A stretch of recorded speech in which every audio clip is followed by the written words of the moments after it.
Varla, the company best known for its large and super fast e-scooters, has recently released the Eagle One V2, which is the successor to the original Eagle One, which we reviewed about 2 years ago. Now, while I haven't had the experience of testing out the Eagle One myself, I have tested out the Eagle One Pro, which came out a few months ago. And even though it's a bit smaller and not quite as powerful as the Eagle One Pro that I first tried out, with its updated design, this new Eagle One V2 is surprisingly more similar to the more expensive Pro model than that original Eagle One. And for the most part, that's a very good thing. And so with these being the two most recent and most popular models from Varla, throughout this review, I'll be doing a lot of comparisons between the Eagle One V2 and that Eagle One Pro that I recently checked out. But to give you a quick overview of how I think the two scooters compare, I found the Eagle One V2 to be a slightly more compact Pro with smaller tires, slightly lower peak output, and a marginally lower top speed, which honestly, you'll probably never even notice. And in my time using them, I've found a lot of overlaps between these two models, which the max range, top speed, and other specs are. I think for most users, they'd probably be happy to save $400 and go with the cheaper and newer One V2. I even discovered a few subtle yet pretty significant refinements to its design, which have made the Eagle One V2 a more reliable and practical e-scooter when compared to both the original Eagle One and even the Eagle One Pro. For starters, all three of these scooters, the Eagle One, the Eagle One Pro, and the new Eagle One V2 are made from 6061 aluminum alloy and offer the same maximum payload of 330 pounds and are best suited for riders between 4'5" and 6'11". It's basically everyone. They also have the same water resistance rating of IP54, meaning they're protected against dust and can be ridden in light rain, but you're still going to want to avoid riding it through puddles or heavy downpours if possible. Even though the Eagle One V2 essentially has the same hardware as its predecessor, the Eagle One, that includes the 1000 watt hub motors on the wheels with a peak output of 3200 watts, you'd be forgiven for not realizing that these two scooters are actually related. The Eagle One V2 is now heavier. It weighs 82 pounds instead of 77 pounds, and it's just 8 pounds shy of the larger One Pro. But just as with the Eagle One and One Pro, the One V2 is still a burden to carry or move around on your own, even when it's folded. I'd say any scooter above 50 pounds is pretty much impractical to do so on your own. With its new beefier facelift, the Eagle One V2 has changed a bit with its dimensions. Surprisingly though, it's not as long and it's not as wide, but perhaps more significant, especially for riders coming from the previous Eagle One, the new Eagle One V2 has a deck that's over an inch shorter, measuring 20.47 inches instead of 21.6 inches. In my case though, coming from the One Pro, which features a longer but skinnier deck measuring 22.8 inches by 7.8 inches, I actually preferred the deck on the V2. Another difference that was new to me is that the Eagle One, as well as the Eagle One V2, use grip tape instead of the silicone found on the One Pro.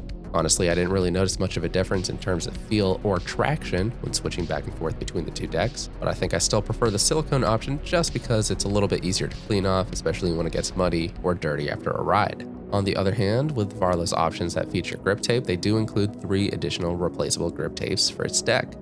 This includes a black one with geometry shapes, a red one with a skull wearing a helmet with Lucky 13 written on it, and a black one with a majestic eagle. Even though I found these designs to be a little too cheesy for my taste, it's great to see Varla include them in the box as opposed to being an extra purchase. But even when compared to the two, what sets the Eagle One V2 apart are simple yet instantly appreciated improvements, which we can quickly find. Perhaps most crucial in fixing one of my biggest critiques when I reviewed the Eagle One Pro is the introduction of a new latch mechanism that securely holds the stem in place when the scooter is folded down. Although the original Eagle One and larger Eagle One Pro use the same combination of a locking turn knob and a safety pin to secure the stem and deck in place when they're upright, when you fold them down, they'd loosely roll from side to side as there wasn't anything to hold it in place against the deck. This seemingly simple addition now allows you to more easily roll, store, or if you're lucky enough to have a second set of helping hands, even carry the scooter around without the stem wobbling around. For its wheels, the One V2 is now upgraded to 10 by 3.5 inch air tubeless tires instead of the 10 by 3 pneumatic tires.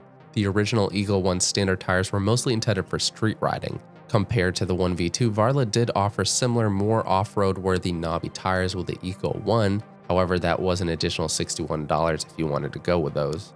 Instead now, the Eagle One V2 comes standard with these grippier tires, which makes it more capable of absorbing bumps and trail riding. Combined with its thicker deck, this also translates to a slightly taller rider height, which for a scooter that's designed to go this fast, I found to be pretty crucial for helping me see further ahead when riding in busy traffic. With the original Eagle One, it had its headlights built into the front of the deck, while the Eagle One Pro was upgraded to a 10-watt headlight that was attached below the stem. While both of these solutions were bright, they had two major flaws. They're positioned too low and they can be easily obstructed. Not only that, when you're turning, they don't illuminate the direction that you're headed towards. In my review, I suggested that Varla raise the lights to a higher position with their future models, and that's exactly what they've done here with the Eagle One V2. On the other hand, my other request for turn signals has yet to be implemented, though given the changes we've seen here so far, I'm optimistic that we'll see them very soon on their future models. Directly compared to the original Eagle One, the Eagle One V2 is upgraded from the rather simple and in my opinion very dated looking QS S4 LCD display which was found. The Eagle One V2 has now adopted the same display and security features that we saw on the Eagle One Pro.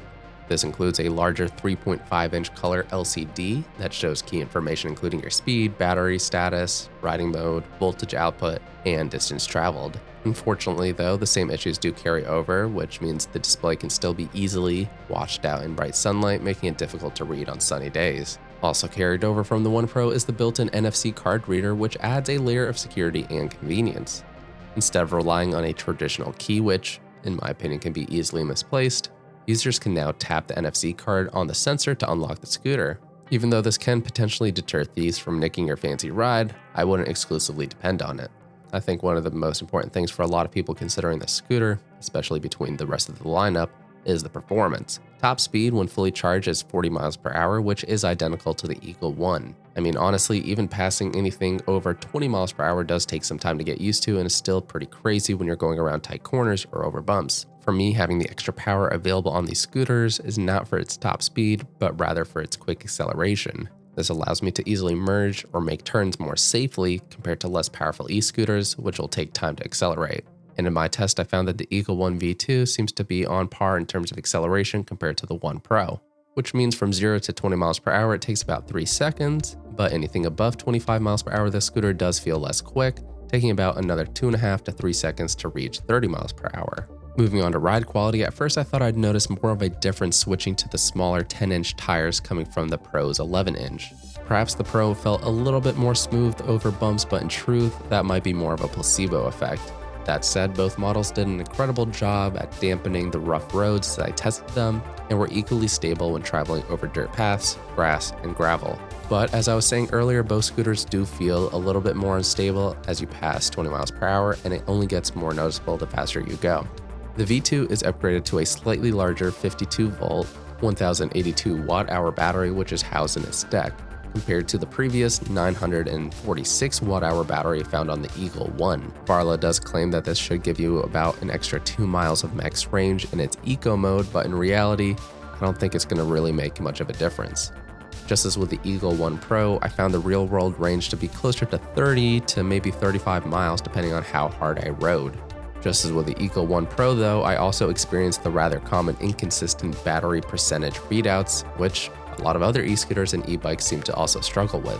Especially under hard acceleration or when climbing steeper hills, battery life can easily jump between 10 to 20% in just a few moments.